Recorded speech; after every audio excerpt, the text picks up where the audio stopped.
existence, you see, is something that is spontaneous. The Chinese word for nature, zhiran, means that which happens of itself.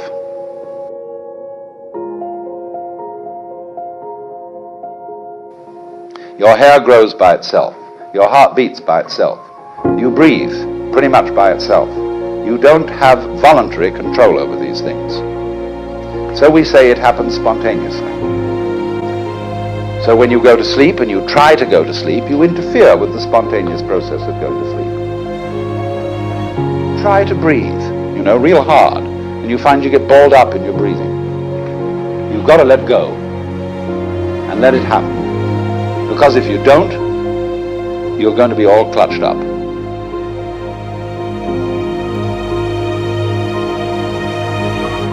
But we have a strange anxiety in us that if we don't interfere, it won't happen. And that's the root of an enormous amount of trouble. But the basis of it all is this, then. If we say, you must survive, or I must survive, life is earnest, and I've got to go on, then your life is a drag and not a game. Now, it's my contention and my personal opinion, this is my basic metaphysical axiom, shall we put it that way, that existence, the physical universe, is basically playful. There is no necessity for it whatsoever. It isn't going anywhere. That is to say, it doesn't have some destination that it ought to arrive at. You're going to be constantly trying to do what can happen healthily only if you don't try. In other words, we all know very well that after people die, other people are born. And they're all you. Only you can only experience it one at a time. Everybody is I. You all know you are you. And wheresoever beings exist throughout all galaxies, it doesn't make any difference. You are all of them. You have to remember that it doesn't need to remember anything. Just like you don't need to know how you work your thyroid gland.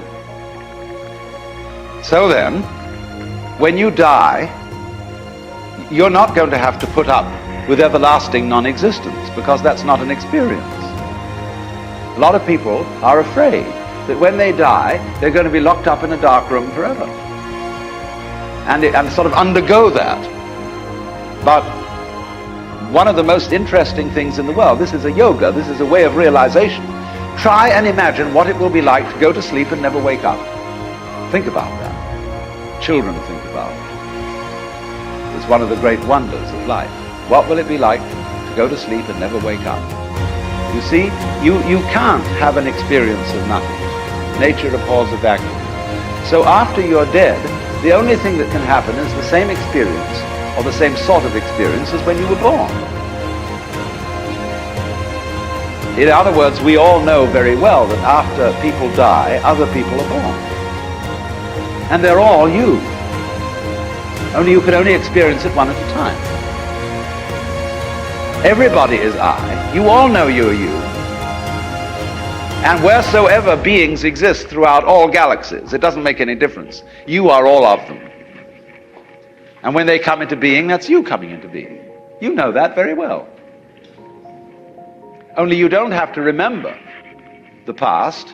In the same way, you don't have to think about how you work your thyroid gland or whatever else it is in your organism. You don't have to know how to shine the sun. You just do it.